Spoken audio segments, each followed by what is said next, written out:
Welcome to this quantum security and defense presentation, Building a Quantum User Community. And thank you for being a valued member of our community. Amara Graps is a Latvian-American award-winning scientist with a PhD in physics from the University of Heidelberg. Amara has a background in astronomy and planetary science and quantum technologies with companies including Baltic Sandbox Ventures, the Planetary Science Institute, Deep Space Industries, and Global Quantum Intelligence.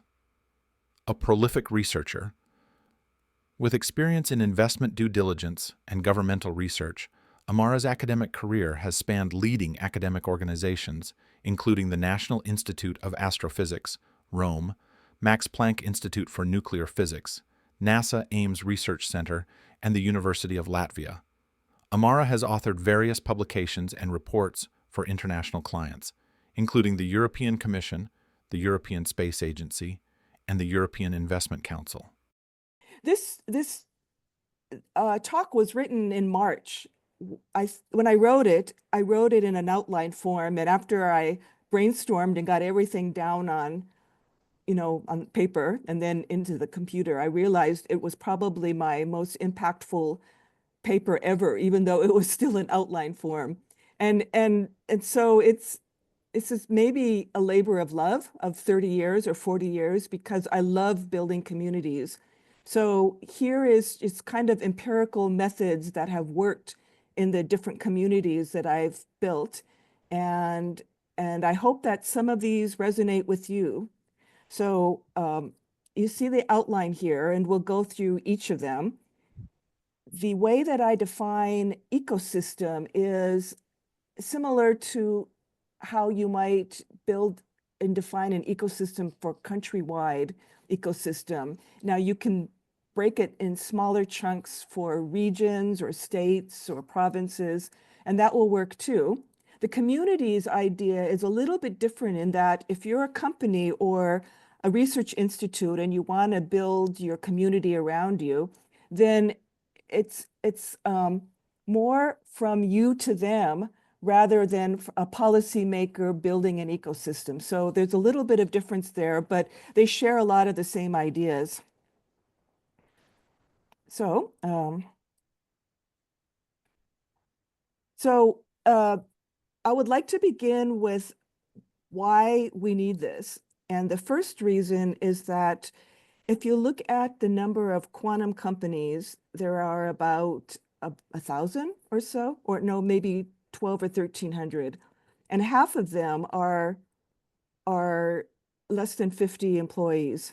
And so with such small numbers, their network reach is also small.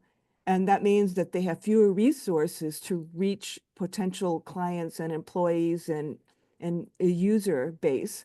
So what I'll follow up with is maybe catering to them, how you can build out with your small company, assuming you're less than 50 people. Now, large companies can help, and the ones who are philanthropic oriented can really help. And I have a few examples of them inside, but this is more from the smaller company perspective. So we'll start with the who. People power our community. And if you look at the talent shortage, which is frequently written about and mentioned, one good way to meet that talent shortage is by upskilling the staff inside your own organization. So there are reports that say, well, we really only are missing about 600 quantum physicists in the whole world that we need to build our companies. And that's not that much when you look at the global perspective. But you don't want to look outside your company if you can begin from inside your company first, because that will be easier for you, especially if you're small. So this is also from that World Economic Forum paper that was in the previous slide. And what I wanted to point out is that when you upskill from the employees inside your company, if you are in an IT or computer-related business, probably about half of the company is thinking about quantum. They know that it's coming and that they need to learn something about it and be prepared for it. And so this heat map probably shows you, if you look on the bottom with the, I don't know if my pointer, can you see my pointer? Maybe. So this is the information and technology services. Yeah, great, thanks. And it goes on this column here, and this across is quantum and encryption here. So the highest percentage of people who think you need to upscale are in this domain of an IT company. And then alongside here, you have other technology services and trends where this here is the government and public sector. Here is energy technology. Those are like a quarter of your company think you need to know about quantum. Insurance, pensions, all the way over here is telecommunications. That's almost 30%. So I think this heat map is quite useful to understand who are thinking about upskilling and how your company might be prepared for the future. Okay, next slide. And along the way, I just want to put a plug in for women at sea level because there has been some papers that have shown that companies that have a few women at the top level, while you're building your workforce, also help you be more profitable. And I think one reason for that might be is they definitely have their view on the bottom line, but they're also community oriented in their perspectives that could help you in building your ecosystem and find those niches that will serve the community and bring more clients to you. So I want to tell you first about the 3 communities to engage. And I found out about these 3 in a funny way. And this is a little story I'm going to tell you. So the 3 are first the STEM educated public. So you might consider them let's say undergraduate level university with some engineering or physics or something, maybe first year college where they have that kind of understanding. They know calculus and trigonometry and some engineering ideas.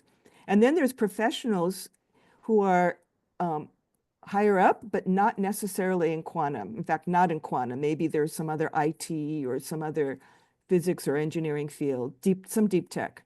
And then there are the experts in quantum technology. So those are the 3 communities that I'm going to be suggesting that you engage.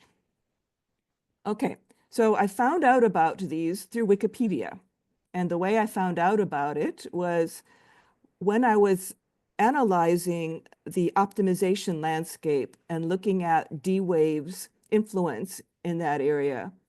And you probably know that when it first arrived on the scene in 2015, it had a close relationship with Google AI. And they were making very loud noises, and the hype began to be quite high. And what I noticed when I read these press releases, understanding what it was that they were promoting is we know quantum annealing is their area of their quantum computer. It's not a universal quantum computer. It's a special one. And so when they made their announcements, if you look at the Wikipedia entry for quantum annealing, there was a spike right around those announcements, exactly on the days. And you can find out the statistics. It's open. You go into the page views analysis in the bottom of any Wikipedia page, and you can see how many accesses to that entry. And it's a really good way to see if your community are getting you. And what happened with D-Wave is that about the month of this announcement, they started putting out videos that explained what quantum annealing was. But it seemed it wasn't getting out enough because many people went to Wikipedia to try to understand this concept. So on this day, right around these press release announcements, there were 9,000 accesses above average to understand what what quantum annealing was. So I call this the educated public because Wikipedia is kind of like that. So then there's Scott Aronson's blog, and he's this curmudgeonly guy who has a very smart group of IT and physics people um, reading his blog, and he's been analyzing D-wave and quantum annealers since then, way back. And he was quite critical. Now he's a bit of a convert, but not necessarily to quantum annealers. He loves photonic quantum computers, by the way, a lot. But his group of colleagues were analyzing D-Wave's announcements, and D-Wave themselves would enter the um, conversation of his blog. They would answer a question, but not very completely, and then they would leave. It's like they're intimidated a little bit by Scott. And so what I understood from watching their conversations is that they weren't engaging as well as they could. And Scott Aronson's colleagues were really frustrated, and they started, they even came up with a benchmark for D-Wave, because it was expensive and not user ready. And if you have a group of frustrated deep tech people making benchmarks for your expensive quantum computer, you need to do a better job engaging your community, because that wasn't good advertising for D-Wave when this came about. So I'd say that D-Wave was a little bit late with engaging this deep tech community. So fast forward 10 years. This February, we had another announcement, and this time it's from Microsoft. And it's about the topological quantum computer that they've been working on for years and years. And the last time they made an announcement, they had to retract a paper because there was a claim that they made that wasn't substantiated. And it wasn't that their science was bad, but they needed to justify their claim stronger. So this year, when they made that claim, the people who were familiar with the previous time looked at those aspects of their claim and they were not satisfied. And they started pushing back, I would say, on Microsoft.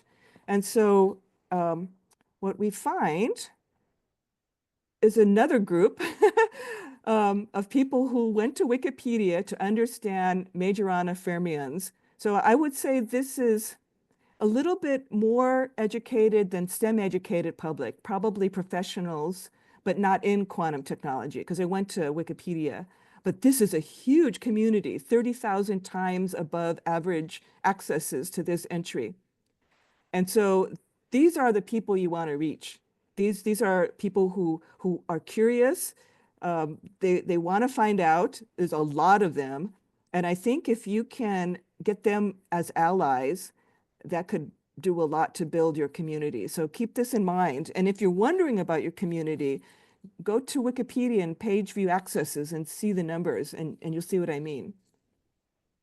So about the experts in quantum technology after this Microsoft announcement. So the experts pushed back. They found that those particular claims from the last time this was announced were not answered.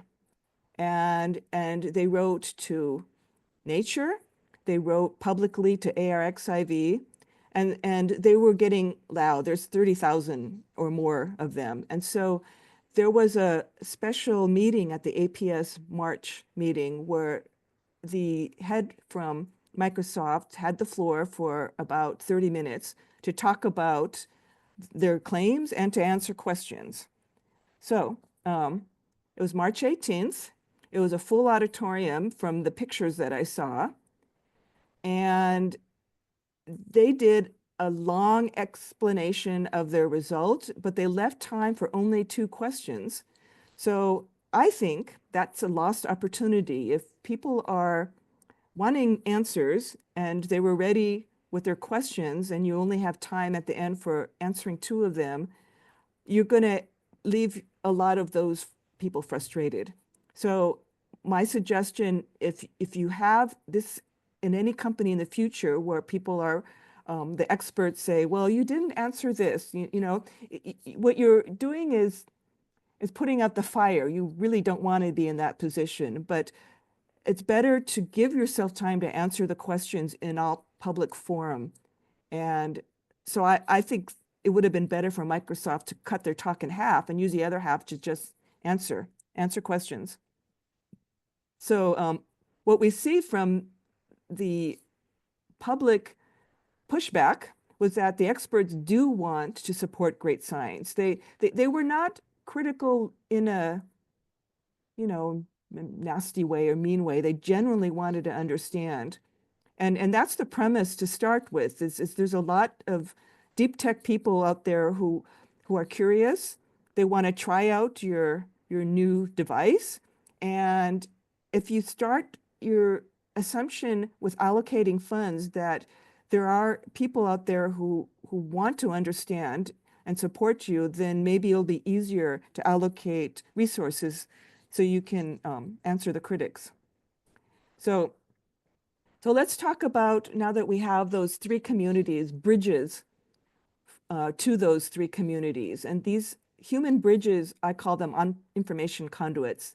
Essentially, you're connecting silos, academics, industry liaisons, educators. And now I'm going to show a lot of examples of human bridges. So one human bridge is the one from universities or community colleges to industry, or industry to universities working together. And the way that these can support your building the community is one, you have those experts from your industry building standards in the technology as the technology is being developed. And I'll follow up with an example shortly. The other is to just find new employees. And that ecosystem is really important for that.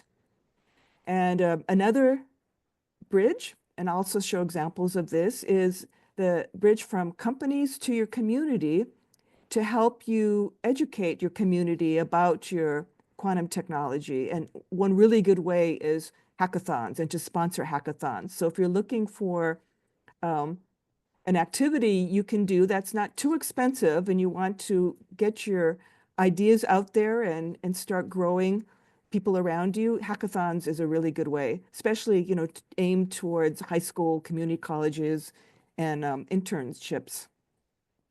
So here's two.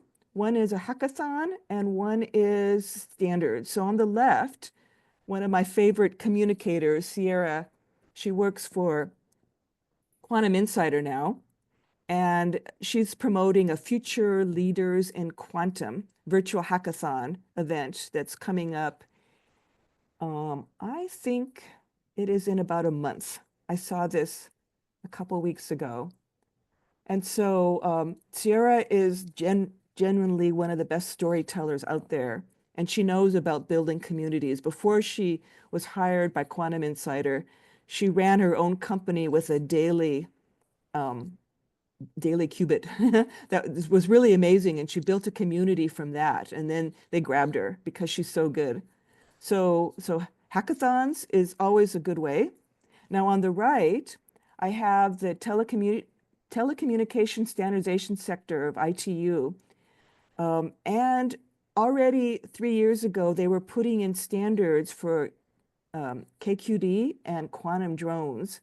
And I learned about this because a fellow from South Korea gave a talk to Inside Quantum Technology, and his talk was so good. It was all about quantum drones, in fact, that I looked him up, and then I made contact with him. And I saw that he was on the board of the ITU to develop standards. And so if you want to grow a new field and get more people involved, you develop standards, or you be on committees to develop standards. So his name is Hans Kim, and KT. You can watch the full presentation online at Quantum Security Defense. Simply search for quantumsecuritydefense.com.